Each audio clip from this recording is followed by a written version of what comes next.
jawabnya ya. Oke. Karena kalau dibilang Copilot ini bisa masuk di semua industri, menurut saya ya.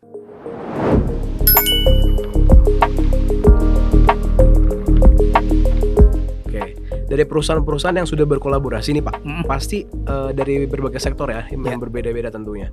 Nah, menurut Bapak nih, kira-kira sektor mana sih Pak yang akan menjadi pelopor dalam adopsi si Copilot ini dan kenapa gitu Pak? Ah, kalau dibilang pelopor kayaknya agak sulit ya saya ambilnya ya. Oke. Karena kalau dibilang Copilot ini bisa masuk di semua industri, menurut saya ya. Karena sifatnya Copilot ini kan membantu pekerjaan si usernya. Jadi jenis pekerjaannya apa atau bisnisnya apa itu bisa di semuanya. Saya ada beberapa customer, ada yang di mining, ada juga mungkin yang di finance, itu sudah menggunakan Copilot dan tidak ada masalah. Dan pastinya mereka punya fungsi masing-masing lah dengan Copilotnya ya. Betul. Jadi saya nggak bisa bilang bahwa fokusnya akan kemana nih si Copilot. Karena menurut saya semuanya bisa digunakan. Semua jenis pekerjaan itu akan masuk. Karena sifatnya si Copilot adalah membantu si usernya.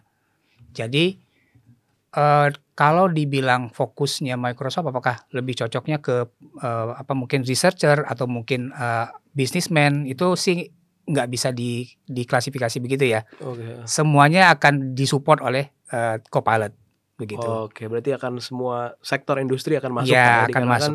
Baik lagi kepada teknologi seperti itu ya Pak. Iya. Oke, mungkin ini sih Pak, dampak utama dari Microsoft Copilot terhadap produktivitas dari sebuah perusahaan yang mengimplementasikan Pak. Oke. Ini menarik ya. Tadi kan kita bicara tentang culture shift. Kalau sebelumnya kita kenal ada orang kerja di kantor, tiba-tiba mungkin ya kalau secara umum kejadiannya adalah pada saat pandemi ya. Betul. Kita sudah mulai terbiasa dengan yang namanya hybrid, work from home, work from everywhere lah gitu ya. Betul. Nah, sekarang ada culture shift baru nih, gitu. Bahwa ada yang namanya Copilot. Kemudian kalau dibilang tadi, tadi pertanyaannya adalah dampak utama. Dampak Pak. utamanya, Iya, oke, betul, dampak utamanya. Tadi masalah waktu tadi saya bilang ya. Iya. Kalau misalnya pekerjaan yang tadinya dikerjakan dalam waktu 1 jam, terus bisa selesai hanya dalam waktu 1 menit, kira-kira dampaknya akan seperti apa? Itu yang mungkin harus dievaluasi. Oke. Karena itu memungkinkan. Saya ngambil sampelnya begini. Untuk mendraft sebuah dokumen, itu biasanya mulainya yang susah. Cari ide awalnya apa gitu. Iya, betul. Tapi dengan adanya Copilot, dibantukan, bahkan juga bisa dibuat draft sampai selesai. Gitu. Yang kalau saya melihat pekerjaan yang tadinya dilakukan 1 jam itu bisa selesai dengan 1 menit.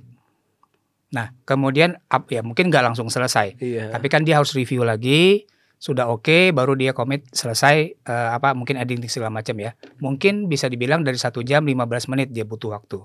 Nah, 45 menitnya seperti apa? Itu yang harus dievaluasi oleh mungkin dari HR-nya dengan mengimplementasi Copilot. Si user ini nantinya harus ngapain lagi nih? Berarti mungkin yang akan diarahkan bagaimana membuat si usernya bisa lebih produktif lagi, atau mungkin dia bisa lebih masuk ke level strategik. Oke. Jadi dengan adanya waktu dia lebih banyak karena sudah dibantukan oleh si Copilot-nya, dan dia punya waktu untuk lebih strategik lagi berpikirnya. Atau ya kalau memang kerjaan dia rutinnya seperti itu, minimal kalau kerjaan 1 hari itu anggaplah tadi buat dokumen dalam 1 hari cuma bisa dapat 5, sekarang dia bisa sampai ke 20 misalnya begitu. Oke, iya betul. Berarti dengan Copilot ini dampak utamanya kita mungkin bisa dibilang bisa lebih multitasking ya Pak ya? Lebih multitasking, betul, lebih kreatif lagi. Oke, iya betul. Betul Pak. Kemudian ini Pak, tadi kan Bapak menyinggung tentang remote from anywhere, from home seperti itu ya. Mungkin peran Microsoft Copilot sih Pak dalam mendukung pekerjaan jarak jauh Pak. Seperti apa itu Pak? Ya, sudah pasti. Jadi kalau kita bilang hybrid, pertama hybrid ini sudah saya bilang sudah sangat mature ya. Kalau kita bicara di negara-negara maju mungkin sudah lama mereka menerapkan yang namanya work from home. Tapi kalau di kita mungkin kan masih fase-fase, ada yang masih belum percaya 100% sama karyawannya, ada yang mungkin sudah terbiasa, Mau kerja di mana aja terserah, yang penting kerjaannya selesai gitu ya. Betul. Nah, Copilot itu kan bisa diakses dari mana aja. Karena Betul. dia pasti akan mengikuti dari si usernya. Iya. Balik lagi nanti masalah security, karena kan kita bicara bahwa Office 365 bisa digunakan di multi device, mau nanti dia pakai device yang di-provide oleh company atau yang istilahnya kan bring your own device, punya device sendiri, mau dipakai 365 bisa-bisa aja. Betul. Tapi apakah Copilot-nya boleh dipakai di sana, itu balik lagi ke policy dari masing-masing perusahaan. Betul.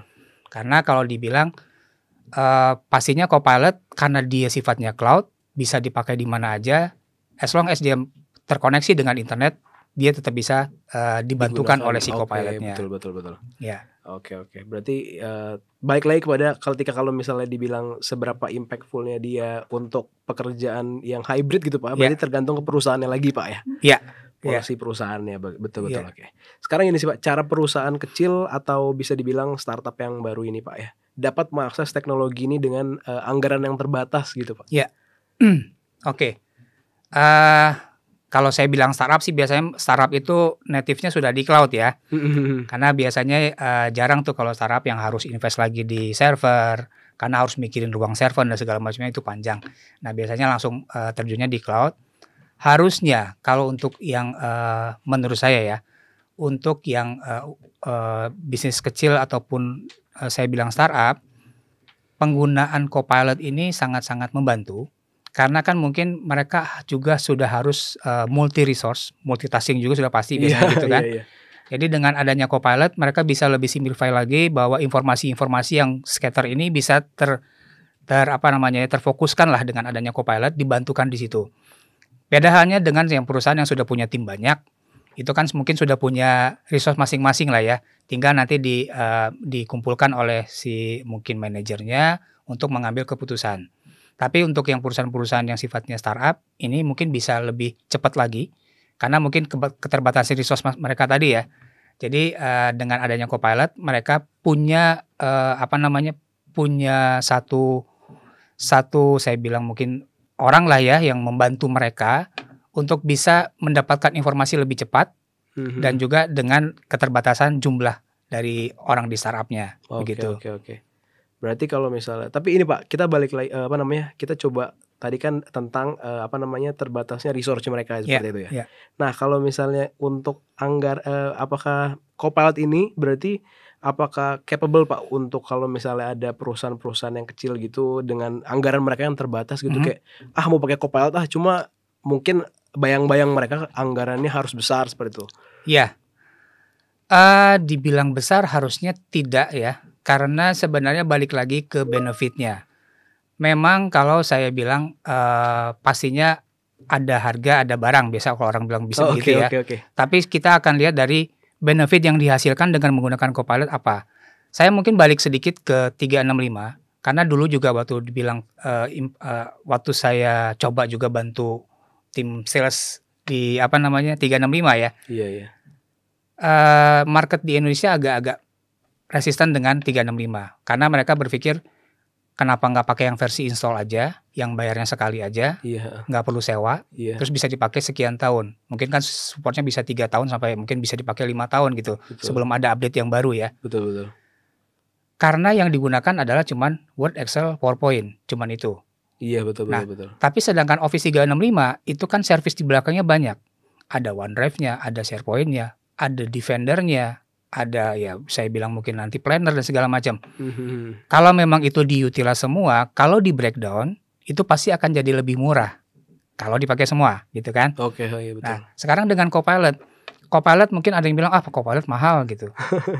Tapi balik lagi, kalau memang tadi orang kerja 1 jam bisa 1 menit, worth it nggak?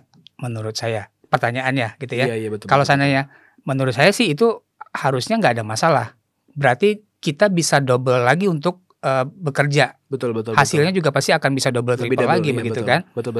Jadi balik lagi, kalau dibilang mahal, saya melihat dari benefitnya. Kalau benefitnya itu akan menutupi dengan hasilnya, kenapa enggak? Jadi kenapa enggak kita coba dulu, kita lihat hasilnya seperti apa. Pastinya yang saya bilang pasti akan ada culture shift. Betul. gitu ya. Tapi kalau buat saya culture shift itu sekarang apalagi nih anak-anak muda semua nih, jadi kayaknya udah Oke. terbiasa banget dengan yang namanya cloud, Iya. dengan AI, jadi harusnya sih bukan masalah ya. Karena sekarang pastinya balik lagi tadi kalau dibilang ada harga-harga ada barang gitu ya, Betul, itu betul, pasti betul, jadi betul. satu pertimbangan yang utama. Oke, Gitu. berarti bisa dibilang anggaran terbatas itu tidak membatasi untuk menggunakan Betul, teknologi betul. Microsoft ya Pak Iya, ya. iya. Kembali lagi kepada fitur yang akan digunakan Fitur gitu. yang akan Berarti digunakan. untuk anggaran ini sendiri akan bisa di-adjust tergantung dengan fitur yang akan dipakai seperti itu Pak Iya. ya. Sedikit ya, mungkin saya kadang-kadang banyak ketemu customer atau mungkin teman-teman juga. Pada saat bicara 365 dulu ya, kita belum bicara Copilot. Kalau memang pekerjaan mereka tidak perlu sampai ke cloud, ya mereka cukup dengan itu, Iya, ya iya. sudah, itu aja gitu. Betul, betul, betul. Tapi sekarang kalau dibilang perusahaan mana sih yang tidak perlu cloud? Betul. Sekarang semua orang sudah terkoneksi. Iya. Dengan adanya cloud, kemudahan-kemudahan itu banyak banget gitu. Iya, betul, betul. Nah, sekarang sudah ada cloud, ditambah lagi sekarang ada namanya AI. Apakah ini kita akan mengikuti perkembangan teknologi atau stuck lagi di situ? Kayak tadi, orang masih pakai Excel, Word, PowerPoint aja, terus di print, terus ya udah selesai dokumennya dikirim, tinggal pakai email yang gratisan juga ya sudah gitu. Itu kan masalah. Mungkin kalau kita bilang kalau di level, mungkin kalau bisnisnya bisnis kecil ya udah kita masih nggak ada masalah. Tapi begitu dia sudah masuk di korporasi, pastinya juga kan ada pertimbangan mengenai nama perusahaan gitu kan. Betul, betul. Kemudian juga bagaimana perusahaan itu sudah mulai menggunakan teknologi. Itu juga akan balik lagi nanti impactnya ke perusahaan bahwa wah perusahaan ini hebat ya, sudah menggunakan AI dan seterusnya. Oke, betul, betul, betul. Berarti balik lagi berdampak juga pada citra perusahaan seperti itu Pak ya. Oke, baik. Kita sudah membahas apa itu si Microsoft Copilot tadi, kemudian potensinya di Indonesia. Tetapi tentu saja ya setiap teknologi baru yang datang tentu saja datang dengan sebuah tantangan gitu. Nah, dan di segmen ketiga ini kita akan berbicara tentang tantangan dan solusi nih Pak Novi. Ya. Nah, kira-kira apa aja sih Pak resiko yang perlu diperhatikan dalam implementasi teknologi AI seperti Copilot ini? Ya. Oke, mungkin tadi kita sudah saya sempat jelaskan sedikit ya tentang perbedaan Copilot itu ada yang tadinya yang sifatnya gratis, kemudian ada juga yang dalam 365. Pastinya kalau dibilang tantangan, tadi kalau dibilang kita sudah menghadapi satu culture shift, pastinya akan ada banyak perubahan-perubahan yang terjadi di ke depan nantinya untuk penggunaan cara kita bekerja ya. Pastinya perubahan ini harus diikuti juga dengan bagaimana cara kita menyikapinya. Betul. Tadi mungkin kalau saya sedikit intro ada yang mungkin pekerjaan yang 1 jam menjadi 1 menit. Betul. Itu juga menjadi salah satu tantangan juga. Iya. Karenanya juga bagaimana nanti HR itu akan mengevaluasi masing-masing dari pekerja yang sudah mungkin bisa kerja lebih cepat lagi. Betul. Apakah nanti mereka menjadi benar-benar menjadi lebih kreatif atau menjadi lebih malas? Nah, itu juga masih jadi pertimbangan. Oke, gitu iya, betul. Itu dari sisi culture shift-nya. Karena kalau dibilang culture shift, pastinya juga kita kenal sebelumnya kerja itu harus ke kantor. Tiba-tiba sekarang orang bilang hybrid, boleh di mana aja. Bagaimana cara juga nanti dari organisasi mengevaluasi perubahan-perubahan yang terjadi. Saya kalau melihat ke depan pasti perubahan itu akan banyak yang akan berubah, apalagi dengan adanya AI ini gitu. Nah, itu yang kalau saya lihat dari beberapa tantangan. Kalau balik ke masalah tantangannya, sebenarnya tantangannya bukan tantangan yang berbahaya. Karena pastinya apapun yang setiap teknologi pasti ada dari kita melihat dari apakah arahnya ke positif atau ke negatif. Balik lagi ke kitanya mau utilize-nya ke arah mana. Betul. Yang pasti setiap produk yang dikeluarkan Microsoft sudah dipikirkan sebelumnya. Ini harusnya arahnya pasti positif gitu ya.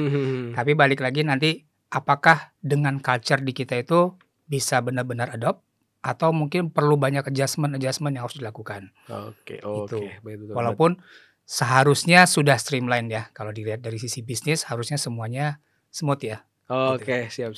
Berarti resiko itu ya tentu pasti ada Pak ya Pasti di setiap ada, teknologi itu. ada. Balik lagi nanti ke perusahaannya gimana cara utilize dari resiko dari situ ya Pak. Ya. Oke. Kemudian ini sih Pak, mungkin ada nggak sih Pak solusi untuk mempermudah karyawan atau perusahaan dalam mengimplementasikan penggunaan Microsoft Copilot gitu Pak? Solusi. Oke, sebenarnya kalau dibilang solusinya ini akan sangat variatif. Karena balik lagi kalau seandainya kita mau, saya melihatnya produk Microsoft secara keseluruhan ya. Kita melihat bahwa sekarang kita sudah bisa berkolaborasi, kemudian ada yang namanya authoring, co-authoring, kemudian orang bisa kerja kerja bareng-bareng, ngambil keputusan bareng-bareng, itu sudah dilakukan. Sekarang kalau dibilang solusi, pastinya Microsoft sudah mempersiapkan semua kemungkinan-kemungkinan yang bisa disesuaikan dengan kebutuhan dari si company. Setiap produk yang dikeluarkan oleh Microsoft pastinya memungkinkan untuk disesuaikan dengan si, jenis organisasinya. Solusinya pastinya akan sangat beda-beda. Contoh mungkin saya ambil, orang mengenal SharePoint dulu ya. Kemudian SharePoint itu digunakannya mostly orang menggunakan hanya untuk, sharing data aja. Oke. Pengganti file storage lah orang Iya bilang iya dulu iya. ya. Padahal di dalamnya banyak banget solusi yang bisa digunakan. Kita bisa, gunakan automation-nya, kemudian kita bisa juga buat aplikasi di sana. Kemudian flow proses dari, sebuah organisasi bisa diterapkan di situ. Yang mungkin kalau dikembangkan secara besar, malah bisa menjadi sebuah ERP gitu. Tapi makanya balik lagi solusinya tergantung dari kita mau mengarahkannya seperti apa. Kemudian nanti dengan adanya Copilot, ini pasti sinerginya akan menjadi lebih. Karena dengan proses flow-nya sudah dibuat, solusinya sudah dibuat, misalnya contohnya kita buat ada aplikasi menggunakan Power App yang datanya jalan di SharePoint, yang ada proses automation di dalamnya. Kemudian ditambah satu interface lagi yang namanya Copilot, yang user bisa berkomunikasi dengan bahasa manusia untuk menjalankan proses flow itu. Jadi solusinya pasti akan banyak yang bisa di-develop di sana. Ditambah lagi dengan si Copilot ini juga bisa memberikan saran-saran dari best practice yang sudah ada. Kemudian nanti misalnya kita bilang, buatkan saya aplikasi ini, kita bicara contohnya di Power App ya. Buatkan saya aplikasi untuk cuti misalnya begitu. Yang mungkin sebelum ini kita menemukannya itu dalam bentuk wizard. Tapi nantinya kita bisa hanya memerintahkan aja ke Copilot-nya. Jadi solusi-solusi sudah disiapkan, tinggal kita memilihnya aja kita mau buat yang seperti apa. Oke. Baik. Berarti solusinya memang udah benar-benar dipikirin dari Microsoft ya Pak ya? Betul. Sebelum Copilot ini launching untuk menjawab struggle-struggle yang akan dihadapi oleh customer seperti itu Pak ya? Nah mungkin kita bisa sih Pak langsung ke pertanyaan di mana langkah awal nih Pak, langkah awal yang Bapak mungkin bisa saranin untuk perusahaan-perusahaan yang mau mencoba Microsoft Copilot Pak, seperti itu. Oke, sebenarnya kalau dibilang untuk dari mulai ChatGPT ada, sudah banyak mencoba ChatGPT ini ya, atau sekarang di Microsoft sebutnya Copilot. Kalau dibilang langkahnya seperti apa, yang pasti tadi saya sudah jelaskan ada perbedaan dua jenis Copilot. Yang di dalam 365 pastinya akan mengelola semua data-data yang ada di dalam 365. Kemudian kalau dibilang bagaimana kita mulainya, harusnya kita karena sudah terbiasa ya dengan AI, dengan ChatGPT ya, harusnya tidak berat lagi. Tapi yang harus diperhatikan adalah tadi masalah data governance-nya. Jadi itu kalau buat saya yang harus di-highlight. Sebelum mengimplementasi Copilot, pastikan dulu bahwa sistem di kita sudah secure dan sudah comply. Kenapa begitu? Tujuannya adalah untuk menghindari terjadinya data-data yang overexpose tadi. Jadi kalau seandainya kita, yang saya bilang bahwa ini ada, ya bahasa saya ini ada makhluk yang sangat cerdas di dalam sistem kita, yang kita bisa menanyakan apa aja dan dia bisa memberikan jawaban, tapi dia juga harus dibuat batasan. Jadi jangan sampai juga nanti ini menjadi bumerang juga bahwa kok malah jadi bahaya ya, sebenarnya enggak. Asal kita sudah tahu dulu kemampuannya seperti apa, kemudian kita harus buat lingkupnya dia di mana, itu sih. Oke. Berarti kan ini kan ini berarti Copilot ini akan terus berjalan dengan keberlangsungan teknologi Pak ya. Mungkin dampak jangka panjangnya yang ada, yang bisa Bapak lihat gitu ya, jika perusahaan itu mengintegrasikan Copilot ke dalam sistemnya Pak gitu. Oke. Ini menarik ya, karena mungkin juga beberapa waktu, mungkin sebulan kemarin juga udah mulai ramai dibicarakan di internet, bahwa Microsoft akan launch yang namanya Copilot Agent ya. Jadi apa agent itu? Ada satu proses yang dia bisa mempelajari, membuat sebuah ya kalau namanya agent berarti ada semacam orang ya di dalam betul, itu ya, betul. yang bisa menggantikan peran kerja seseorang gitu. Tapi apakah bisa menggantikan total? Tentunya tidak. Pastinya dari sisi human juga masih dibutuhkan. Saya ngambil contoh misal begini ya, kalau seandainya customer service digantikan oleh bot, tetap ujung-ujungnya itu juga nanti botnya akan lempar lagi ke orangnya. Betul. Karena pasti ada satu titik yang tidak bisa lagi diselesaikan oleh si AI-nya ya. Nah, pastinya akan dibuat juga seperti itu. Tapinya apakah nanti memungkinkan diganti secara total? Ya kita belum tahu ke depannya seperti apa. Mungkin bisa aja, karena toh kalau kita lihat juga udah banyak juga pekerjaan-pekerjaan yang sudah bisa digantikan oleh sebuah sistem gitu ya. Tapi mungkin bukan pekerjaan yang sangat krusial yang bisa dijalankan secara automation.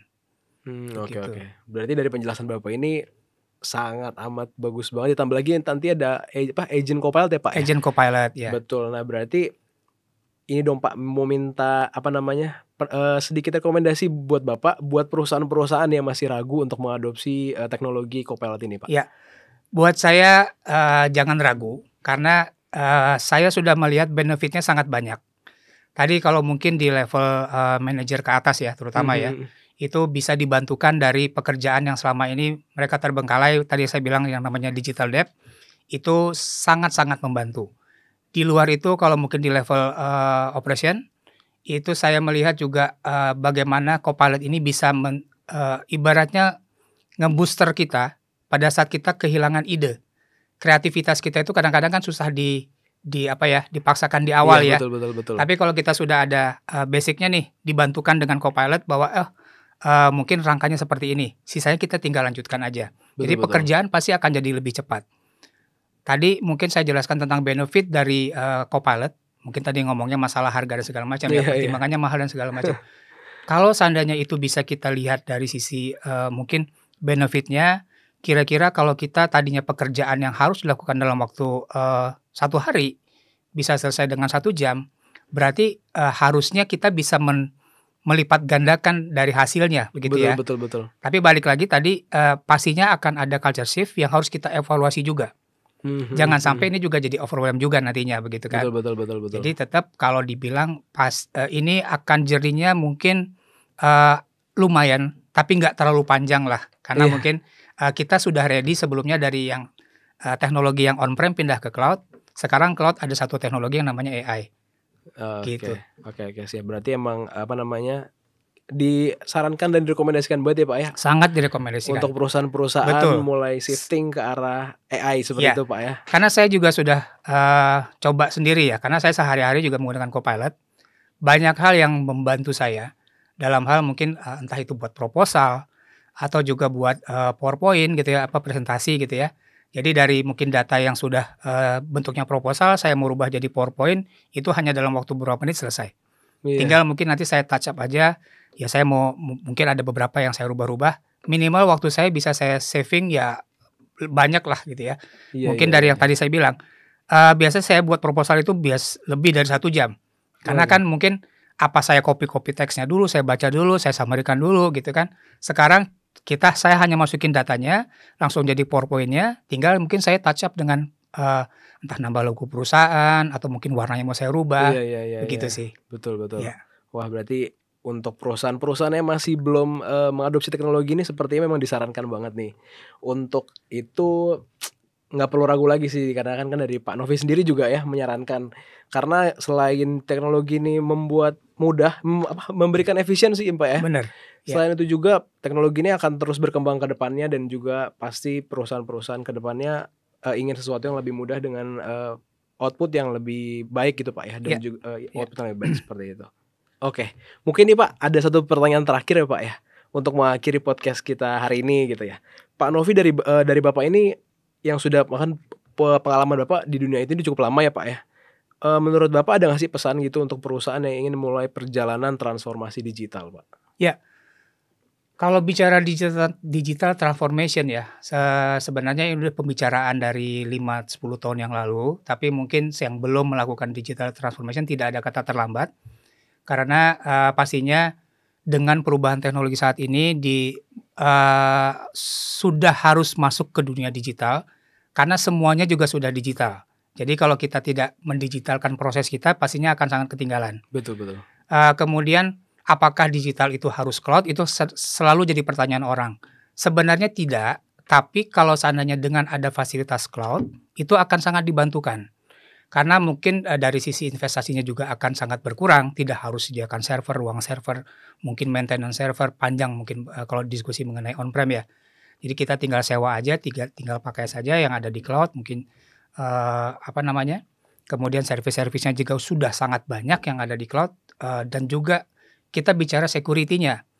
Pastinya pada saat development cloud ini, itu pastinya sudah dipikirkan mengenai security. Makanya kalau kita kenal dulu ada yang namanya 2FA, MFA, SSO gitu, single sign on yang begitu-begitu, itu developernya kalau kita buat di on-prem bisa, tapi panjang. Ini kita tinggal pakai aja. Nah, jadi proses digitalisasi menurut saya sih sudah harus ya. Karena dengan demikian kita juga mengikuti perkembangan teknologi, kemudian kita juga dimudahkan. Kemudian juga kalau kita bicara sekarang tentang teknologi AI, stepnya tinggal satu lagi nih. Berarti semuanya kita sudah digital, kemudian kita punya yang namanya teknologi AI. Karena AI ini tidak akan bisa jalan kalau seandainya data kita masih data yang belum digital. Betul. Karena dia tidak akan bisa membaca yang ada di kertas. Tetap harus dia dirubah dulu ke digital, sehingga dia bisa mempelajari dan bisa memberikan saran ke depannya seperti apa. Betul. Berarti untuk perusahaan-perusahaan yang masih belum ya Pak ya, di transformasi ke digital, kayak memang benar-benar harus disarankan banget untuk bertransformasi ke arah digital dan jangan ragu seperti itu Pak ya. Jangan ragu. Betul. Seperti yang tadi juga kan ada pembantunya kan, co-pilotnya seperti itu. Dan AI lain mungkin yang akan bisa membantu dalam produktivitas perusahaan-perusahaan tersebut Bapak ya. Karena mungkin sedikit kalau dibilang digitalisasi, kadang-kadang orang khawatir dengan yang namanya security. Sedangkan teknologi security itu setiap hari akan juga diupdate. Bahkan Copilot sendiri juga ada namanya Copilot for Security. Jadi memang sudah disiapkan juga oleh Microsoft. Kalau memang mau menggunakan Copilot Security, itu ada satu servisnya sendiri yang tinggal digunakan aja. Nantinya kita bisa berkomunikasi dengan Copilotnya untuk menanyakan keadaan keadaan sistem kita seperti apa nih. Tolong berikan saya laporan, ada anomali apa. Itu tinggal tanya aja ke Copilotnya. Oh, I see. Berarti itu udah sangat amat lengkap ya Pak ya. Jadi Sangat kita lengkap. udah nggak perlu orang lagi buat ngecek sistem kita bagaimana seperti itu Pak ya. Betul.